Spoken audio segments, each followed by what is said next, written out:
Greetings, Global Impact students. This is Mr. Ellinger. This lesson is on analyzing data and standard deviation. Our learning targets for the lesson: we need to be able to calculate measures of central tendency. We need to be able to find the standard deviation and variance of a set of values. And we need to be able to apply standard deviation and variance. Some essential understanding for this lesson.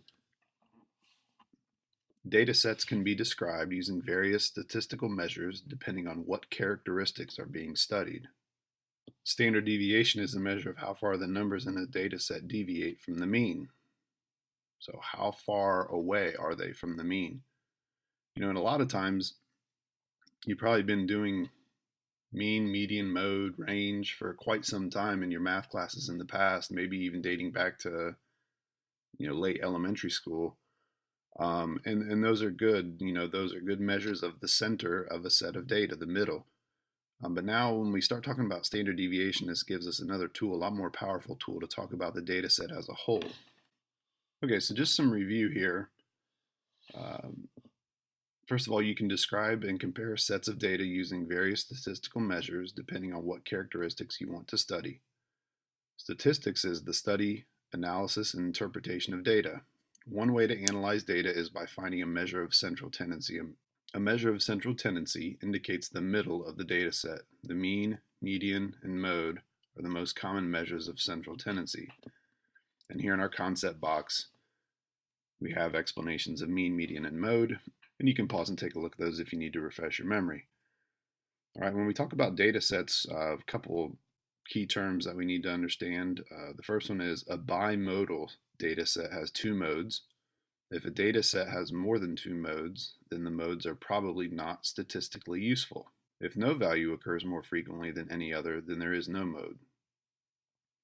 Also, an outlier is a value that is substantially different from the rest of the data in the set. If the data is in one variable, outliers can occur at the ends. They can be misleading because they can affect measures of central tendency. And in the past, you've probably talked about how they affect.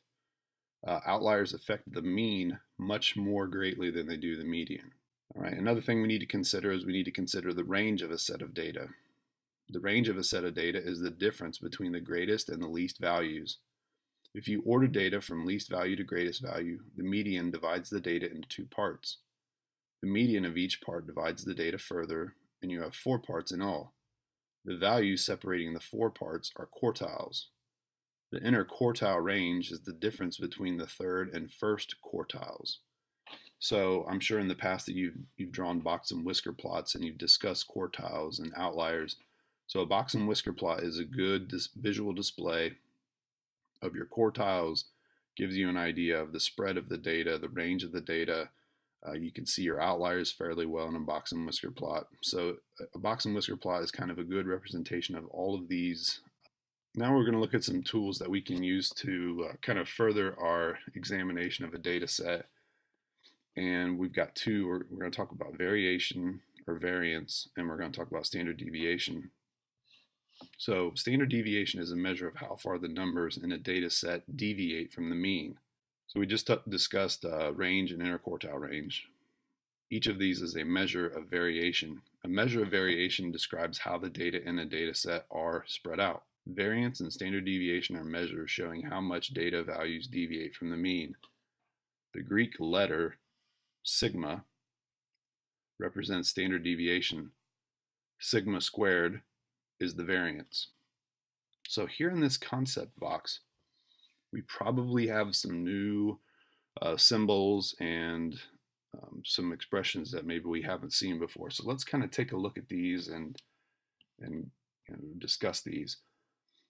Before, I'm sure when you've found mean, you probably haven't used a symbol or a variable or anything like that to represent the mean. You just wrote mean equals this.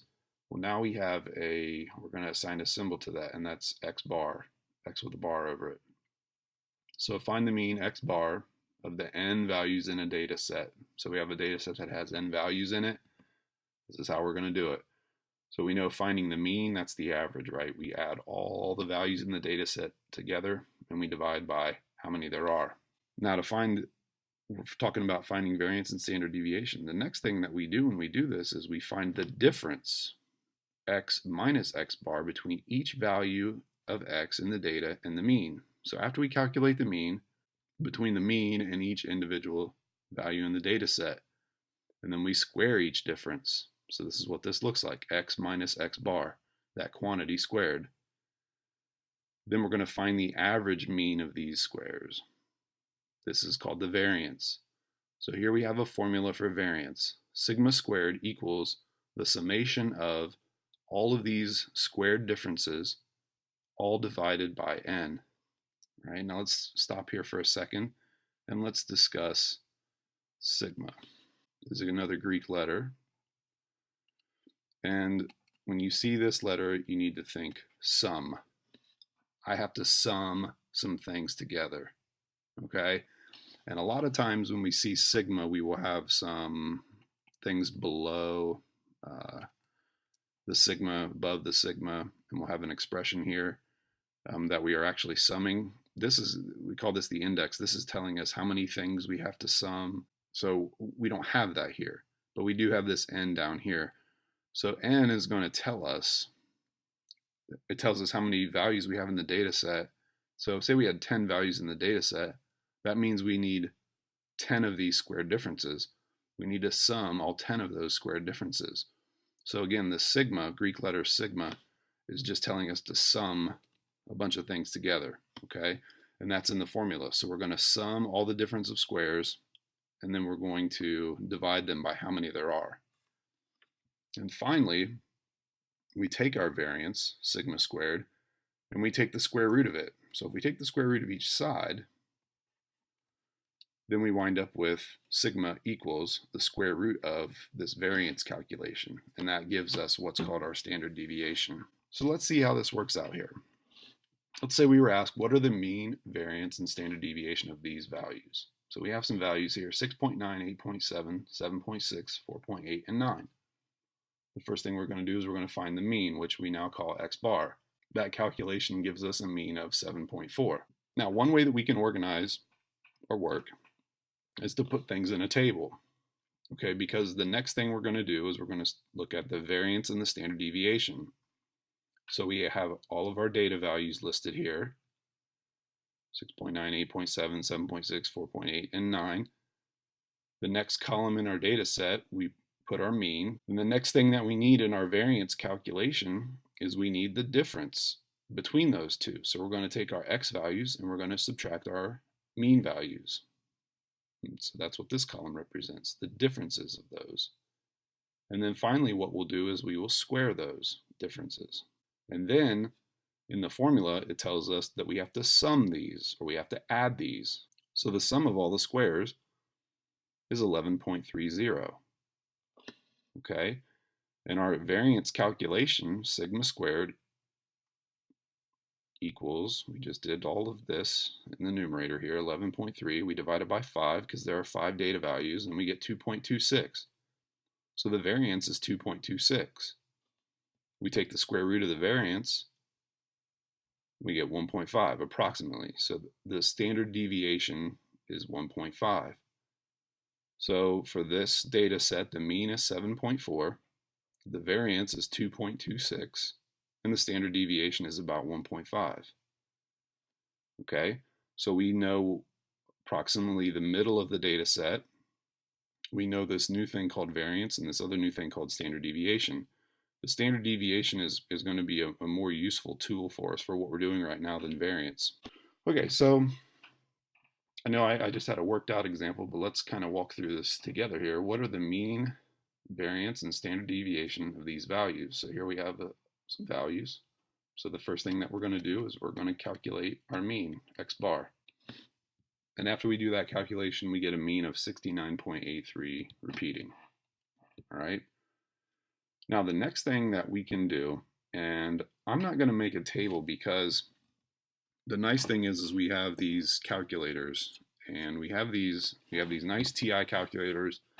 The really nice thing about them is when we're doing big calculations, even like the one that I just did, I can type the whole problem in, press enter, and it will give me the answer that I'm looking for. And the only thing that I have to be careful on is that I just make sure that I enter the problem exactly as it is on my page. And also, there are many, many functions of our calculator to where we could actually probably use a shortcut button even, okay? I'm not going to get into the shortcut buttons right now, but I am going to show you how we could type all this into the calculator. So let's take a look at our variance. So sigma squared, the formula is sigma x minus x bar squared, all of those over n, okay? So here's what we're going to do. We're going to take each one of our data points and we're going to subtract the mean from them and add them together.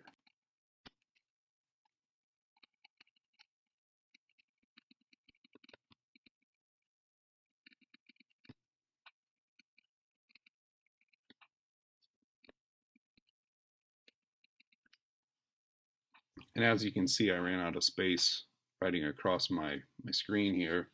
And, depending on where you're working on your paper, you may do that too, but just make sure that we, stay organized with what we're doing, as organized as possible. Okay, so on your TI, the nice thing is that you can actually plug all of this in, okay? So use your parentheses button and your exponents. You could type in each one of these different squared into your calculator, add them all together. And then what I would do is I would do all of this whole sum, do all that numerator, and then just divide that answer by 6, okay? And when you do that, you're going to get a value of 115.1389. So the reason that we want to type all of this into our calculator and press enter and have the calculator do it all in one calculation is because of this answer right here. We get a much better answer as far as its accuracy, because we are talking about decimals. If we were to do each one of these differences and square it and then maybe round our answers and then add them all together, we're going to get an answer that is off. And it may not seem like a big deal, but it is actually a fairly big deal. So our variance, sigma squared, is 115.1389. Our standard deviation then is 10.73. Take the square root of this. All right. So here we have our mean is 69.83. Our variance is 115.1389, and our standard deviation is 10.73. And up here in the box, these are the steps for finding variance and standard deviation. I would jot those down in my notes, make sure I have those, and make sure that I know how to do each step. This is how I would write this out on my paper. Like I said, I would use my calculator. Use the capabilities of your calculator. You will be required to at least show me that you know how to expand this out, this sum out. All right. Okay, so let's take a look at the meaning of standard deviation. All right. So here I have an example. We're going to use some hurricane strike data from a previous problem in our e-text, and we're going to analyze that data. Within how many standard deviations from the mean do all the values fall? So we had some strike data, and basically what we're going to do is we're just going to analyze it.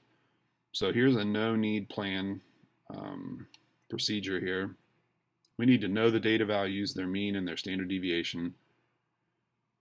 We need the number of standard deviations from the mean that include all the data. And then our plan, or how we're going to go about doing this. And these are important. These plans that you see in your e-textbook, this is kind of telling you how to do this. When I assign e-text problems and there's a plan, these are questions that you need to be asking in your mind, or things that you need to be thinking in your mind. We're going to draw a number line. We're going to plot the data values in the mean, and we're going to mark off intervals of 3.5 on either side of the mean, because in the previous problem, we had a standard deviation of 3.5.